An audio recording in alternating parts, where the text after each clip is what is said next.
Welcome to the Advanced Orthogonal Exam Procedures training video. In this session, we're going to review the objective findings and exam protocols that will take a patient, regardless of their symptomatology, and in a 5-minute exam procedure, have them understanding upper cervical care and wanting to have their atlas corrected. The initial exam will consist of 4 primary points of reference: the supine leg check, the lumbar muscle balance test, the Pierce maneuver, and palpation of the suboccipital region. And the SOAP notes will identify these 3 factors in the patient's file. Remembering that in the suboccipital region, the highest concentration of muscle spindles per gram of tissue is 242 and is in the inferior oblique muscle. When the upper cervical spine gets off position, it'll affect the mechanoreceptor feedback loop traveling up lamina 7 of the spinal cord, through the cerebellum, through the vestibular nucleus effects on balance of the spinal muscles. And if this loop is thrown off due to the upper cervical subluxation, it can cause a muscular imbalance in the spinal erectors that can cause the leg length to appear to change and become unbalanced. One of the first things we'll be doing with this patient is have them sit at the table's end, in the middle of the table. We'll then have them slide back until their ankles and feet are hanging off the edge of the table. You do not want their shoes to be in contact, or the heels to be in contact with the table's edge at all. We're going to have the patient lie down with their head supported by a wedged pillow. And with the doctor at the patient's feet, we're going to center the patient's legs with the midline of their body, from the glabella through the episternal notch, through the umbilicus, groin, and there will be a line that goes vertical through their center of their body, and we're going to center the legs equal distance to that midline. We're then going to position the patient's legs to allow the belly of the gastroc muscle right here and right here on the patient to lie medially, allowing their feet to naturally flare out relaxed. We're going to then take an initial observation of appeared leg length deficiency, but then we're going to mirror image the feet, matching one to another. So with as little movement as possible, we're going to mirror image one foot to the other in reference to flexion, having to do with the plantar flexion and dorsiflexion, the internal and external rotation, and inversion and eversion.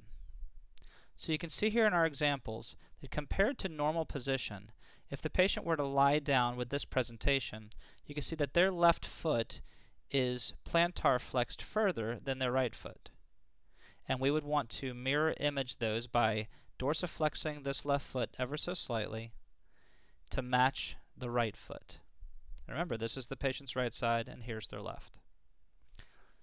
If one foot is inverted compared to the other, we would want to gently ease that foot out to match the other foot.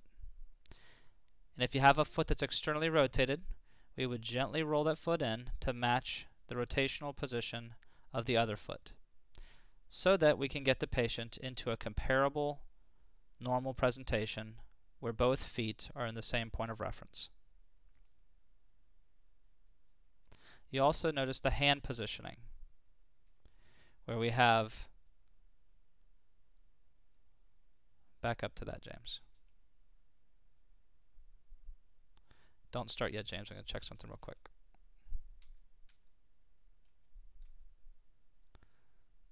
All right, James, we may want to insert the video of hand positioning for the leg check right before this slide.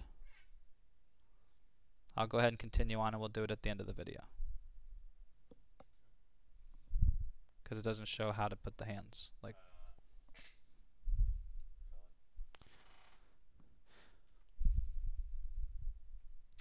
All right, so continuing on. Here we go, James. When you're evaluating for leg length deficiency, what you're looking for is that this spot on the heel, where the material of the shoe joins the sole, it forms this mark right here that you can compare as an identifying mark from side to side. We prefer not to use the bottom of the shoes because they can be worn unevenly through working on unlevel surfaces, or if someone's been out of alignment for a while and they've worn that area of their shoe down, then that wouldn't give us a neutral evaluation of the leg length deficiency. Instead, we'd be evaluating the altered shoe surface. If a patient has these two marks, here and here, in alignment, that would be considered an equal leg length evaluation. There would be no deficiency present. However, if a patient has a deficiency, it would appear that that mark would be higher than the other.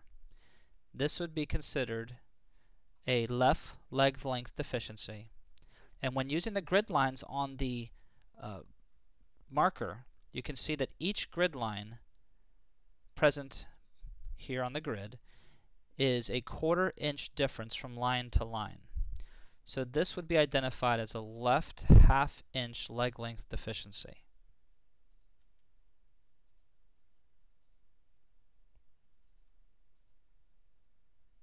James, I'm going to do this slide one more time.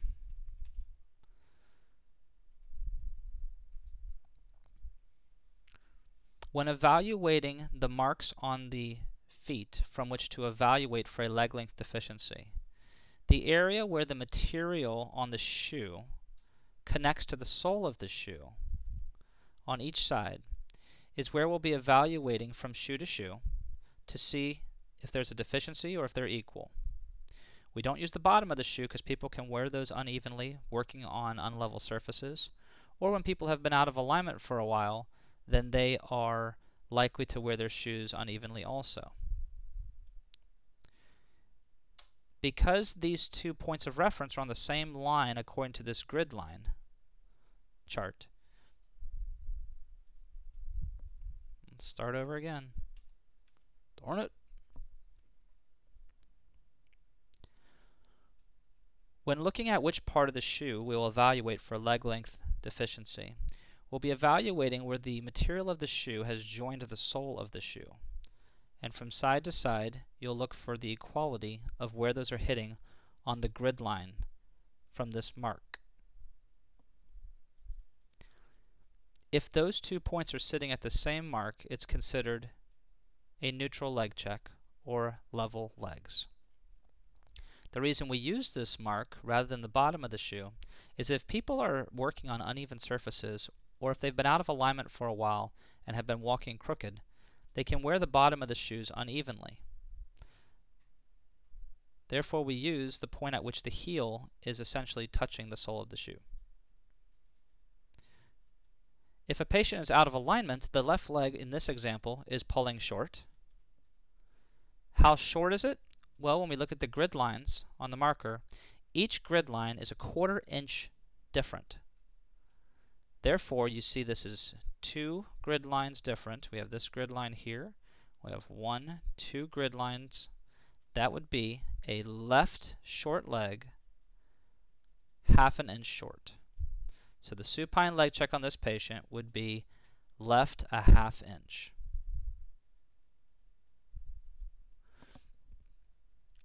The next section is palpating the lumbar erector muscles.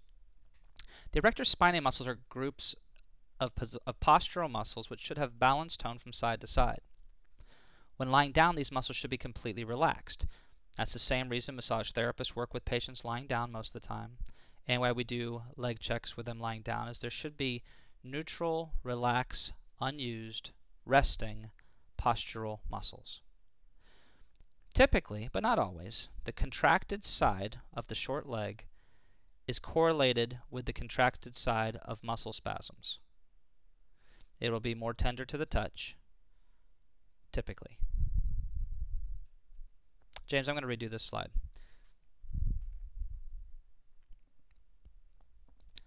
The next step of the exam procedure is to evaluate for the balance of lumbar muscle tone. The erector spinal muscles are grouped postural muscles which should have balanced tone from side to side. When evaluated in a supine laying position, these muscles, being posture muscles, should be not activated. They should be relaxed and resting because the patient has no posture in a supine lying position. Typically, but not always, the contracted muscle tone side is on the side of the short leg and is also more tender to the touch. With the patient laying down, we're going to reach behind the patient's lumbars and palpate the erector spinae muscles from the sacral bone up to T12. And we're going to notate the contracted side. When evaluating for position of the hands, if you look here, the patient's spine, vertical, right through the middle of the hands would be going right underneath. The left hands would be hitting into the left lumbar muscles and the right hands hitting into the right lumbar muscles. And you're going to take your fingers and basically squeeze up into the muscle on one side and then on the other. And typically you'll notice that the side of the short leg has the tighter lumbar muscles. The next step of the exam procedure is to demonstrate to the patient how their neck can be correlated to other parts of their body. The best way of doing this is evaluating what's called the Pierce maneuver. This maneuver tests the following muscles of the pectoralis major, anterior deltoid, long head of the biceps, coracobrachialis, teres major, and subscapularis. First, what we're going to do is we're going to have an equal distance from our sternum to our hand. We're going to get ourselves in a position where we can apply pressure to the patient's wrist. And you'll notice that the patient's hand is, the arm is extended and the hand is aimed inferior, caudal.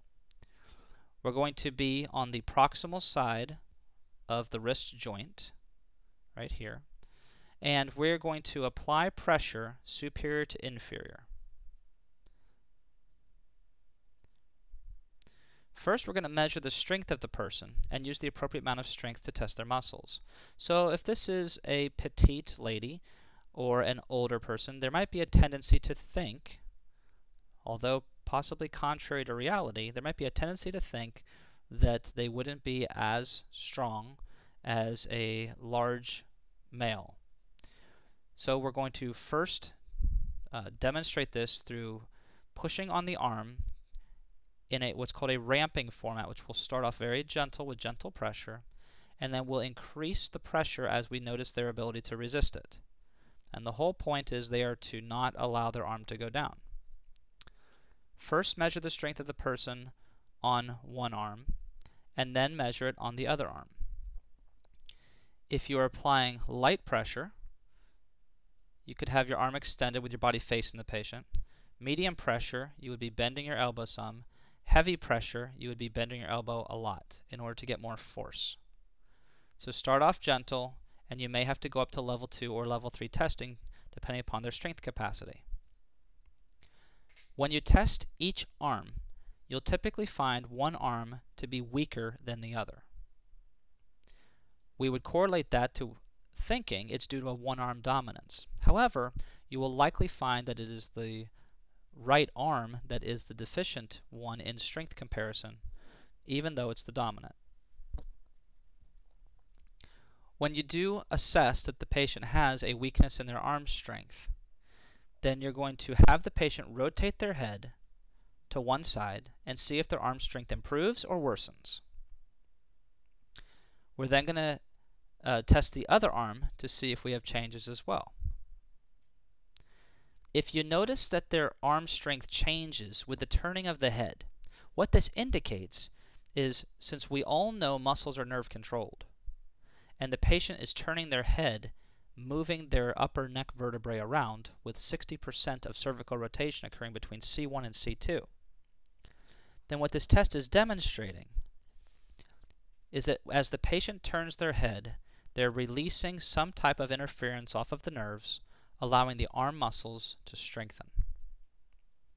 Therefore, you'll commonly find that when the patient turns their head to one side and an arm strengthens, that when they turn their head to the opposite side, the arm weakens even further.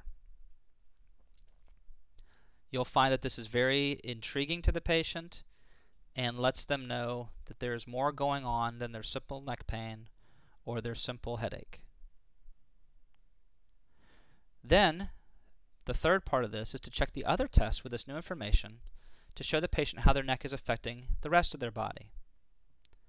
So we would go down and palpate their lumbar erector muscles and check the legs with their head turned in one direction. And then we would palpate the lumbar and check the legs with their head turned in the other direction. Often you'll find that the direction the patient turned their head that increased their arm strength is also the same direction that will release the spasm of the hypertonic low back muscle and let the leg become more balanced. When you are jabbing the low back muscles with pressure, applying pressure allows the patient to notice the changes. And if their head is turned one way and you press into the low back muscles and it's sore, and the patient turns their head the other way and you press into their low back muscles with the same pressure, you will palpate a tonal difference the majority of the time, and the patient will often notice the pain and spasms letting go.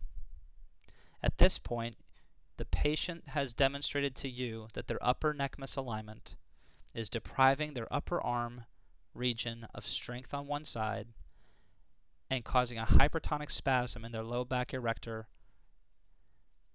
and this proves to the patient that their neck is the causation of the rest of the spinal issues. At this point, the patient not only knows that their neck is causing the rest of their problems, but also they have just proven that it can be corrected. Because even though they're not correcting their own alignment by turning their head, they are moving the vertebrae into a new position, and the nerves are expressing positive change. That means the patient can be helped. At that point, you're going to finalize the location of this nerve interference with palpating the suboccipital region.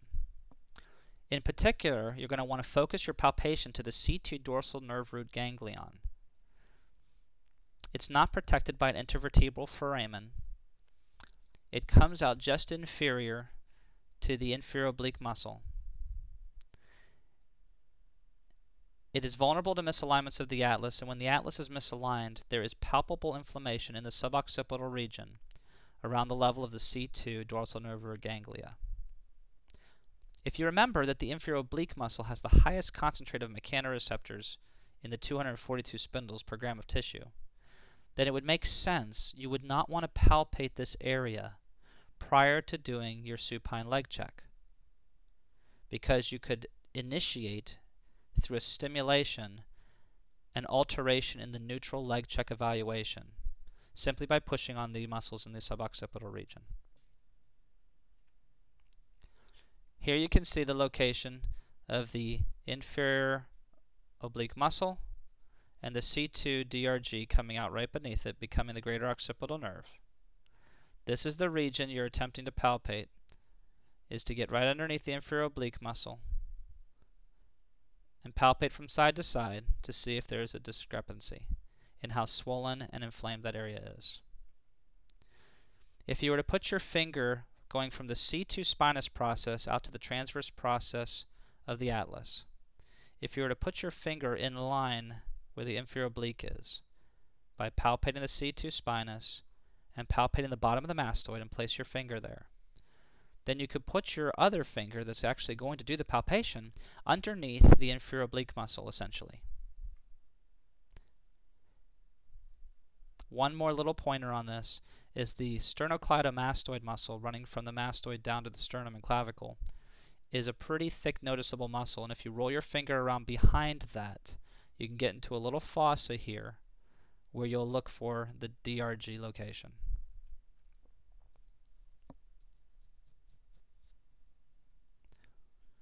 As you make notations on the SOAP notes, you'll notate the supine leg check deficiency, the low back muscles being tight on which side and what regions, from what level to what level. You'll notate which arm was weak on the Pierce maneuver, and the positive there correlates to the fact that the strength changed when they turned their head. And you would also document any scanning or palpation findings in the upper neck region. Tight muscles, inflamed areas around the nerve complex.